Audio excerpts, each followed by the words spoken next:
Los días 4 y 5 de noviembre de 2005 se llevó a cabo en Mar del Plata la Cuarta Cumbre de las Américas.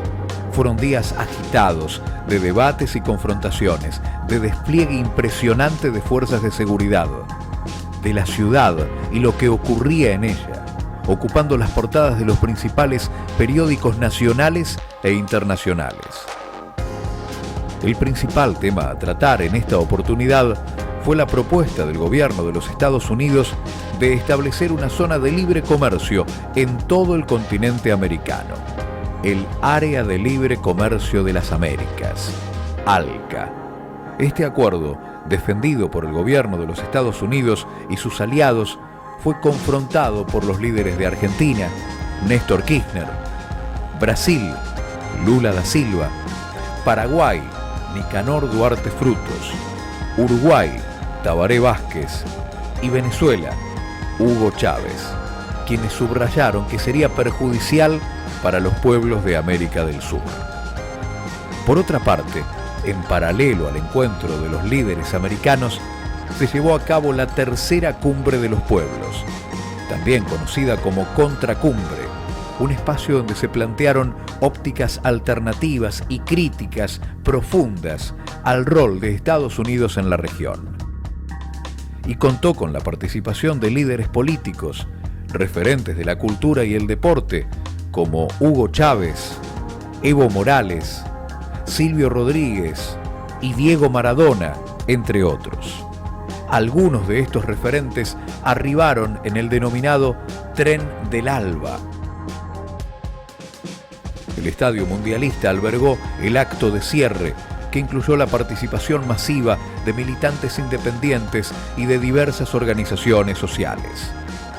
Las principales conclusiones de esta tercera Cumbre de los Pueblos fueron incluidas en una declaración que, por un lado, celebró el rechazo al ALCA por parte de algunos de los jefes de Estado del Cono Sur y, por otro, reivindicó una agenda antiimperialista y opuesta a los intereses neoliberales.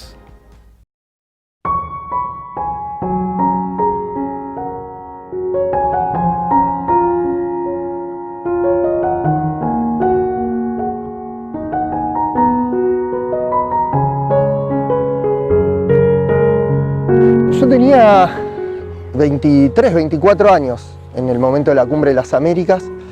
Estaba estudiando historia. Nosotros militábamos en el Centro de Estudiantes de Humanidades, en un frente que se llamó el Frente 20 de Diciembre, con una clara identidad de izquierda, pero con una multiplicidad de participantes, diferentes corrientes. Nosotros éramos parte de lo que podemos llamar la generación del 2001. Como jóvenes marplatenses, veníamos ya en el año 2005 con toda una experiencia vinculada a las luchas de Mar del Plata. Ya en el año 2001, como estudiantes universitarios, nosotros habíamos salido a marchar contra el ajuste del gobierno en la educación, pero también en conjunto con los docentes, con los estatales, por el ajuste que se había hecho, ese 13% que le descontaban a los trabajadores estatales, que afectaba muchísimo a las instituciones públicas. Y ya como estudiantes estábamos marchando con los trabajadores, con los estatales, con los desocupados. Vinimos en una marcha larguísima, realmente una de las marchas más impresionantes de las que participamos en Mar del Plata, y acá en el Estadio Mundialista, bueno, se hizo una gran concentración. Estaba todo el césped completo, las tribunas, en torno, bueno, a un escenario donde hubo oradores destacados, que creo yo que lo que nucleaba una diversidad de participantes era la oposición, al menos al neoliberalismo, ¿no? Y a las políticas del FMI en América Latina.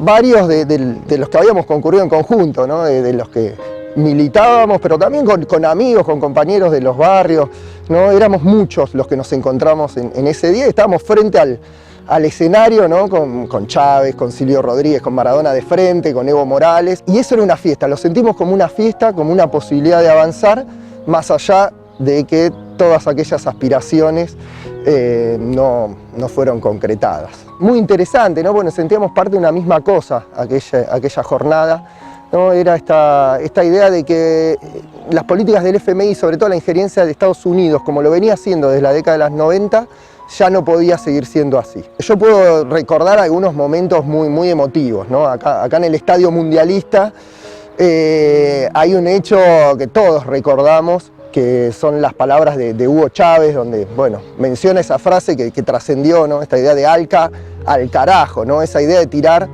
por la borda el ALCA, que era el Acuerdo de Libre Comercio para las Américas, que beneficiaba claramente la posición hegemónica de Estados Unidos en el continente, y que esta cumbre, o esta contracumbre, lo que quería es que la Cumbre de las Américas, la oficial, no avanzar en ese sentido. Después de la cumbre y de la contracumbre, bueno, es claro que el hecho o los hechos quedaran en la memoria popular de las organizaciones, de los militantes y de la ciudadanía en general, ¿no? Desde los recuerdos, las anécdotas, tanto de las marchas o como de esos momentos con artistas, con líderes políticos. Hay algo ahí que queda en un sustrato compartido, ¿no? Y la idea de haber sido protagonistas de un hecho histórico, ¿no? Eso creo que es muy significativo, o fue muy significativo para todos nosotros y para todas nosotras. Fuimos parte de la historia de un hecho sustancial, porque de alguna manera lo que vino a hacer Bush a Mar del Plata no lo pudo lograr. Hay algo que a mí me queda grabado, que es lo que pasó en el puerto de Mar del Plata, ¿no? Nosotros estuvimos también ahí participando de una actividad en la que cantó Manu Chao, ¿no? Con otros artistas, pero que fue ahí en la Plaza Italia, donde muchos de nosotros jugamos ahí a la pelota de chicos, donde muchas veces acompañamos a la lucha de los desocupados, a las luchas por la memoria portuaria, y que en ese lugar de lucha barrial, portuaria, haya cantado Manu Chao, ¿no? Donde había 200, 300 personas, pero donde fue muy significativo, sobre todo porque en el puerto de Mar del Plata también se iba construyendo toda una tradición de lucha que continuaba, la de años anteriores, y que iba a marcar proyectos que vinieron después. Los incidentes de Colón son el día después del encuentro acá en el Mundialista, y donde, bueno, ahí también había cierto consenso de una manifestación profunda de rechazo, donde, bueno, hubo distintas manifestaciones, sí, pero esa idea, de alguna manera, en el trasfondo estaba la idea de que no podía pasar ese acuerdo, ¿no? del ALCA que venía a votar esa cumbre, y había una bronca, así como digo que había un clima de festividad, había mucha bronca, ¿no? Y eso de alguna manera a mí me permite pensar en relación al 2001. Había cierta bronca muy parecida a la del 2001, ¿no? Esa idea de queremos salir definitivamente, ¿no? De esas políticas del neoliberalismo, de esas políticas de Estados Unidos en América Latina, un clima antiimperialista, ¿no? Para mí es el momento que más claramente sentí ese consenso antiimperialista en el pueblo marplatense, ¿no? Había una idea de que eso no podía pasar. La contracumbre no es solo la marcha, los discursos de los líderes más reconocidos o los hechos, los incidentes en la Avenida Colón, ¿no? Eso es la manifestación tal vez más notoria de algo más profundo, que son estos encuentros, estos talleres, esa música, ¿no? Una apuesta muy fuerte desde lo cultural, ¿no? Me parece que ahí está una de las claves también de la contracumbre o del rechazo a la cumbre, ¿no? Porque fueron varias de las manifestaciones al respecto, y esa idea que lo cultural podía sintetizar lo que a veces la política no puede lograr, ¿no? Entonces, en una cultura que reivindicaba las luchas de los pueblos originarios, que reivindicaba las luchas ecológicas, que reivindicaba la lucha de las mujeres, que reivindicaba la lucha de los trabajadores, ¿no? Si eso se podía condensar en una cultura popular latinoamericana, era más fácil ese encuentro, ¿no? Y creo que esa carpa, lo de Manu Chao en la Plaza Italia, algunas manifestaciones en banderas, en remeras, en festividades populares varias, yo creo que eso fue la forma de conformar la unidad de un sujeto popular que en ese entonces era muy diverso. Nosotros no nos reconocíamos de por sí todos iguales, sino que fue en el armado de esa contracumbre que nos fuimos encontrando, que fuimos entendiendo que teníamos muchas cosas en común y que era necesario priorizar eso, ¿no? Lo que teníamos en común, porque del otro lado no estaba Bush y todo lo que simbolizaba, ¿no? Y lo que sigue simbolizando. Para la ciudad de Mar del Plata, esta cumbre significó un hito.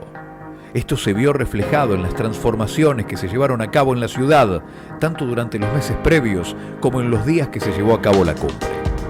Al tratarse de un evento internacional, incluyó un operativo de seguridad que modificó la cotidianeidad de miles de habitantes de la ciudad. Aproximadamente 250 manzanas que quedaron dentro del vallado de seguridad al cual se podía acceder únicamente con credenciales. Por otro lado, hubo una importante inversión de dinero en infraestructura destinada al alumbrado y puesta en valor de diferentes plazas. Del paseo costero de la ciudad, renovación del Teatro Auditorium, donde se realizaron las ceremonias de apertura y cierre, así como también la modernización del aeropuerto para poder recibir aviones de mayor porte. Esta materialidad convive en la memoria de los y las marplatenses, con algunos de los discursos que invitaron a movilizar las energías en favor de alternativas al poder dominante de Estados Unidos.